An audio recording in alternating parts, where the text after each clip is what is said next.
بہت تھا ہمارے لیے، بس ارد گرد کی عمارتیں اونچی ہونے کی وجہ سے تاریکی بہت تھی۔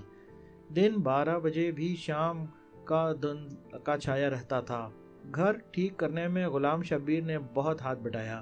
صفائی کرنے سے دیواریں چونا کرنے تک، تھوڑا خریدنے پر پتہ چلا کہ یہاں آنے والے ہر مسجد امام کے ساتھ غلام شبیر گھر کا کام بھی کرتا تھا۔ بس تنخواہ کے نام پہ غریب 2 وقت کا کھانا مانگتا تھا اور رات کو مسجد میں ہی سوتا تھا۔ یوں اس کو رہنے کی جگہ مل جاتی تھی اور مسجد کی حفاظت بھی ہو جاتی تھی۔ جب سے میں آیا تھا ایک بات دماغ میں کھٹک رہی تھی، ایک دن غلام شبیر سے پوچھ ہی لیا، میاں یہ بتاؤ کہ پچھلے امام صاحب کے ساتھ کیا ہوا؟ وہ تھوڑا ہچکچایا اور پھر ایک طرف لے گیا کہ اب بیگم کے کان میں آواز نہ پڑے۔ میاں جی اب کیا بتاؤں آپ کو، جوان آدمی تھے اور غیر شادی شدہ بھی۔ محلے میں بھلا حسن کی کیا کمی ہے، بس دل آ گیا ایک لڑکی پہ۔ لڑکی کے دلال بھلا کہاں جانے دیتے سونے کی چڑیا کو۔ پہلے تو انہوں نے مولانا کو سمجھنے سمجھانے کی بہت کوشش کی، پھر ڈرایا دھمکایا، لیکن مولانا نہیں مانے۔ ایک رات لڑکی کو بھگا لے جانے کی کوشش کی، بادامی باغ اڈے پر ہی پکڑے گئے۔ ظالموں نے اتنا مارا پیٹا کہ مولانا جان سے گئے۔ غلام شبیر نے نہایت افسوس کے ساتھ ساری کہانی سنائی۔ پولیس وغیرہ؟ قاتل پکڑے نہیں گئے؟ میں نے گھبرا کر پوچھا۔ غلام شبیر ہنسنے لگا، کمال کرتے ہیں آپ بھی میاں جی، پولیس بھلا ان لوگوں کے چکروں میں کہاں پڑتی ہے، بس اپنا بھتہ وصول کیا اور غائب۔ اور ویسے بھی کوتوال صاحب خود اس لڑکی کے عاشقوں میں شامل تھے۔ لا حول ولا قوت الا باللہ، کہاں اس جہنم میں پھنس گئے ہیں ہم۔ میں یہ سب سن کر سخت پریشان ہوا۔ آپ کیوں فکر کرتے ہیں میاں جی، بس چپ کر کے نماز پڑھیں اور پڑھائیں۔ دن کے وقت کچھ بچے آ جایا کریں گے، ان کو قرآن پڑھا دیا کریں، بس باقی اپنے کام سے کام رکھیں گے تو کوئی تنگ نہیں کرتا یہاں۔ بلکہ مسجد کا امام اچھا ہو تو گناہوں کی اس بستی میں لوگ صرف عزت کرتے ہیں۔ غلام شبیر نے میری معلومات میں اضافہ کرتے ہوئے بتایا تو میری جان میں جان آئی۔ انہی شروع کے ایام میں ایک واقعہ ہوا کہ پہلے دن ہی دوپہر کے کھانے کا وقت ہوا تو دروازے پہ کسی نے دستک دی۔ غلام شبیر نے جا کے دروازہ کھولا اور پھر ایک کھانے کی ڈھکی تشتری لے کر اندر آ گیا۔ میری سوالیہ نگاہوں کے جواب میں کہنے لگا، نورا نے کھانا بھجوایا ہے، پڑوس میں رہتی ہے۔ میں کچھ نہ بولا اور نہ ہی مجھے کوئی شک گزرا۔ سوچا ہوگی کوئی اللہ کی بندی، اور پھر امام مسجد کا گھر کا چولہا تو ویسے بھی کم ہی جلتا ہے۔ بہرحال جب اگلے 2 دن بھی یہی معمول رہا تو میں نے سوچا کہ یہ کون ہے جو بغیر کوئی احسان جتائے احسان کیے جا رہی ہے۔ عشاء کی نماز کے بعد مسجد میں ہی تھا جب غلام شبیر کو آواز دے کر بلایا اور پوچھا، میاں غلام شبیر، یہ نورا کہاں رہتی ہے؟ میں چاہتا ہوں کہ میری گھر والی جا کر اس کا شکریہ ادا کرے۔ غلام شبیر کے تو آسان خطا ہو گئے۔ یہ سن کر، میاں جی یہ آپ کیا کہہ رہے ہیں؟ بی بی جی نہیں جا سکتی وہاں؟ میں نے حیرانی سے مزید استفسار کیا تو گویا غلام شبیر نے پہاڑ ہی توڑ دیا میرے سر پہ۔ میاں جی اس کا تو پورا نام نہیں پتا، مگر اس کو نورا کنجری کے نام سے جانا جاتا ہے۔ پیشہ کرتی ہے جی۔ پیشہ کرتی ہے یعنی طوائف ہے، اور تم ہمیں اس کے ہاتھ کا کھانا کھلاتے رہے ہو؟ استغفر اللہ استغفر اللہ۔ غلام شبیر کچھ شرمسار ہوا میرا غصہ دیکھ کر۔ تھوڑی دیر بعد ہمت کر کے بولا، میاں جی یہاں تو سب لوگ ایسے ہی رہتے ہیں، ان کے ہاتھ کا نہیں کھائیں گے تو مستقل چولہا جلانا پڑے گا، جو آپ کی تنخواہ میں ممکن نہیں۔ یہ سن کر میرا غصہ اور تیز ہو گیا۔ ہم شریف لوگ ہیں غلام شبیر، بھوکے مر جائیں گے مگر طوائف کے گھر کا نہیں کھائیں گے۔ میرے تیور دیکھ کر غلام شبیر کچھ نہ بولا، مگر اس دن کے بعد سے نورا کنجری کے گھر سے کھانا کبھی نہ آیا۔ جس مسجد کا میں امام تھا، عجیب بات یہ تھی کہ اس کا کوئی نام نہیں تھا، بس ٹبی مسجد کے نام سے مشہور تھی۔ ایک دن میں نے غلام شبیر سے پوچھا کہ میاں نام کیا ہے اس مسجد کا؟ وہ ہنس کر بولا، میاں جی اللہ کے گھر کا کیا نام رکھنا، پھر بھی کوئی نام تو ہوگا نا، سب مسجدوں کا ہوتا ہے۔ میں کچھ کھسیانہ ہو کے بولا، بس میاں جی بہت نام رکھے، جس فرقے کا مولوی آتا ہے پچھلا نام تبدیل کر کے نیا رکھ دیتا ہے، آپ ہی کوئی اچھا سا رکھ دیں۔ وہ سر گھچاتا ہوا بولا۔ میں سوچ میں پڑ گیا، گناہوں کی اس بستی میں اس واحد مسجد کا کیا نام رکھا جائے، کیا نام رکھا جائے، یہی سوچ رہا تھا کہ اچانک دماغ میں خیال آیا، ہاں موتی مسجد ٹھیک رہے گا، گناہوں کے کیچڑ میں چمکتا پاک صاف موتی۔ دل ہی دل میں نے اس مسجد کے نام کا فیصلہ کیا اور اپنی پسند کو داد دیتا اندر کی جانب بڑھ گیا، جہاں بیوی کھانا لگائے میری منتظر تھی۔ اب بات ہو جائے قرآن پڑھنے والے بچوں کی۔ تعداد میں 11 تھے اور سب کے سب لڑکے۔ ملی جلی عمروں کے، 5 سے 11-12 سال کی عمر کے۔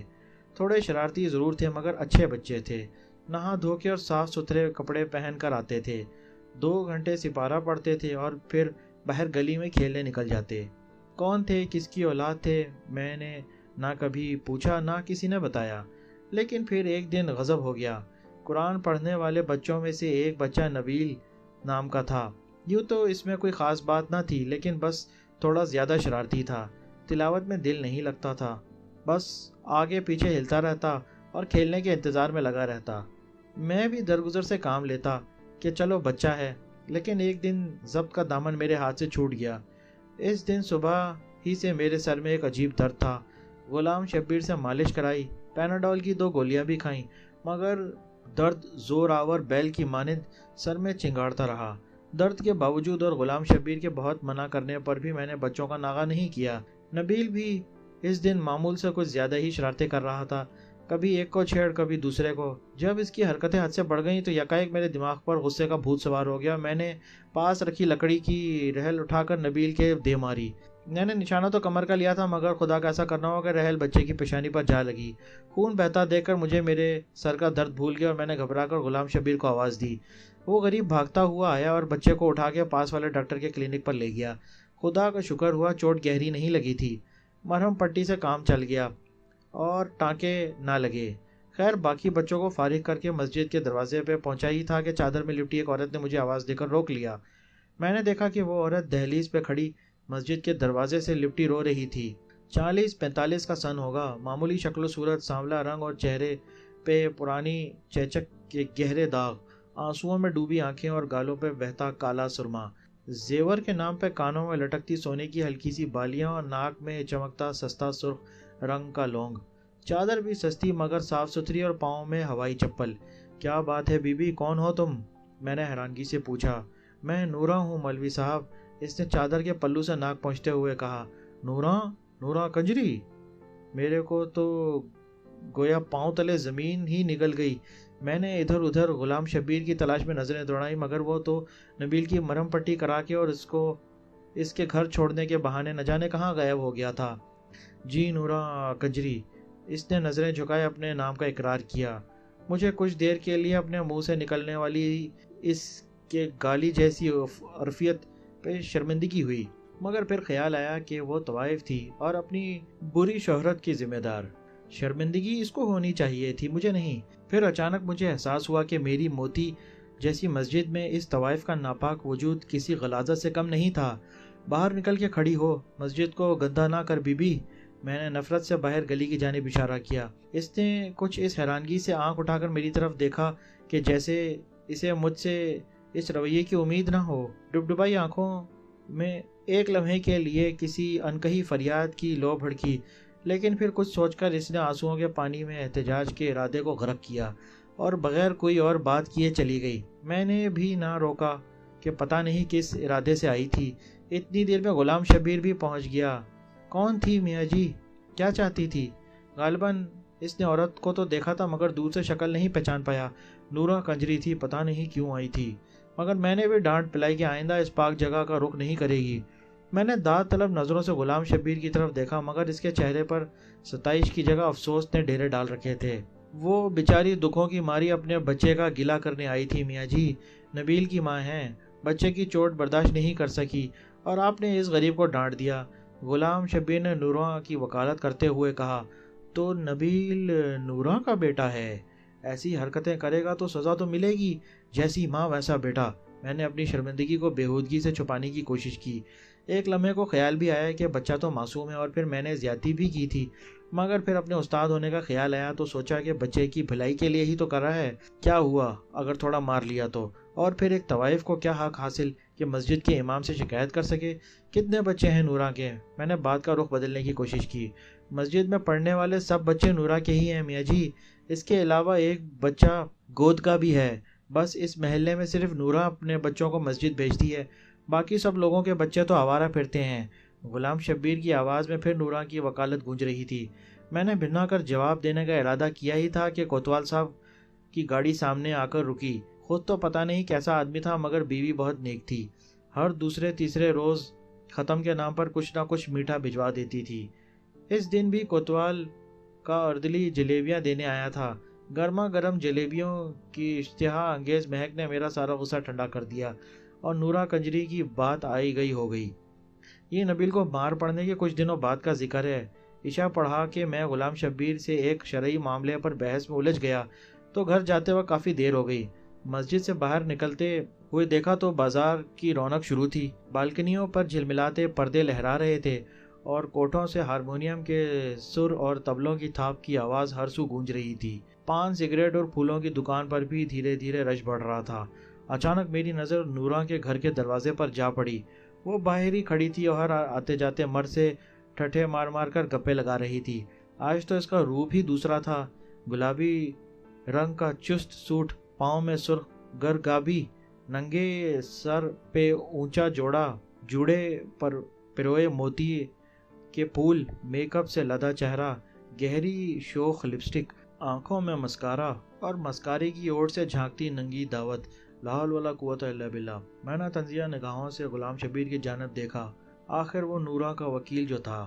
چھوڑیے میاں جی، عورت غریب ہے اور دنیا بڑی ظالم۔ اس نے گویا بات کو ٹالنے کی کوشش کی، مگر میں اتنی آسانی سے جان چھوڑنے والا نہیں تھا۔ یہ بتاؤ میاں، جب اس کے گاہک آتے ہیں تو کیا بچوں کے سامنے ہی؟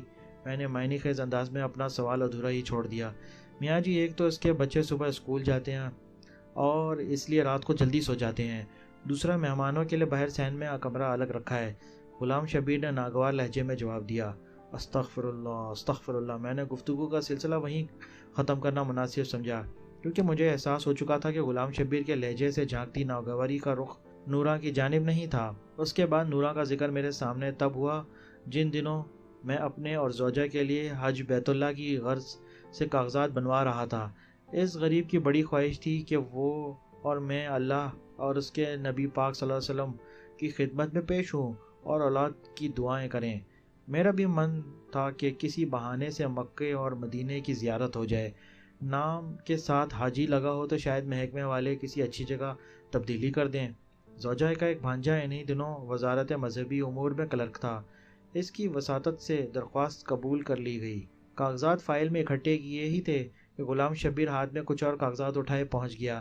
میاں جی، ایک کام تھا آپ سے، اجازت دیں تو عرض کروں؟ اس نے ہچکچاتے ہوئے کہا۔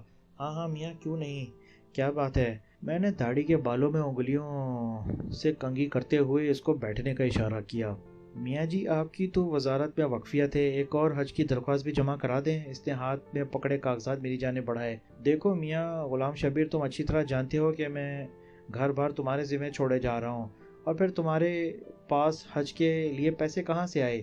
میں نے کچھ برہمی سے پوچھا۔ نہیں نہیں میاں جی، آپ غلط سمجھ رہے ہیں، یہ میری درخواست نہیں ہے، نورا کی ہے، اس نے سہم کر کہا۔ کیا میاں، ہوش میں تو ہو؟ نورا کنجری اب مکہ مدینے جائے گی، اور وہ بھی اپنے ناپاک پیشے کی رقم سے؟ توبہ توبہ، میرے تو جیسے تن بدن میں آگ لگ گئی۔ میاں جی، طوائف ہے پر مسلمان بھی تو ہے، اور وہ تو اللہ کا گھر ہے، وہ جس کو بلانا چاہے بلا لے، اس کے لیے سب ایک برابر ہیں۔ اپنی طرف سے غلام شبیر نے بڑی گہری بات کی۔ اچھا، اللہ جس کو بلانا چاہے بلا لے؟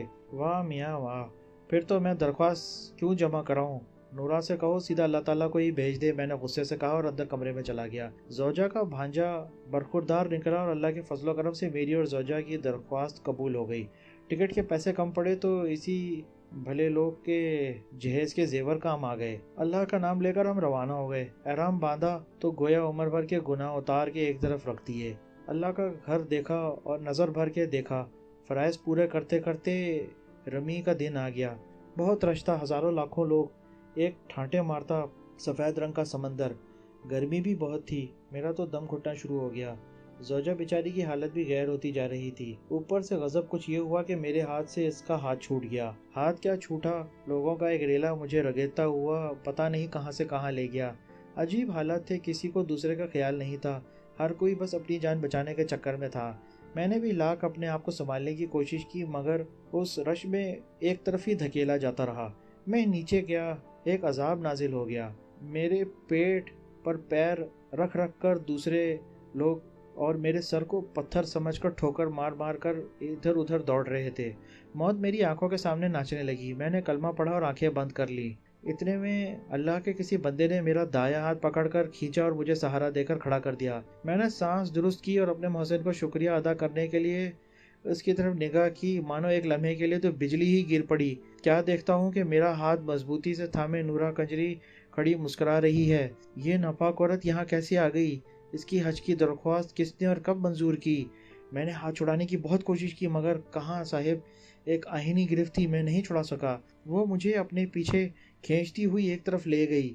اس طرف کچھ عورتیں اکٹھی کھڑی تھیں۔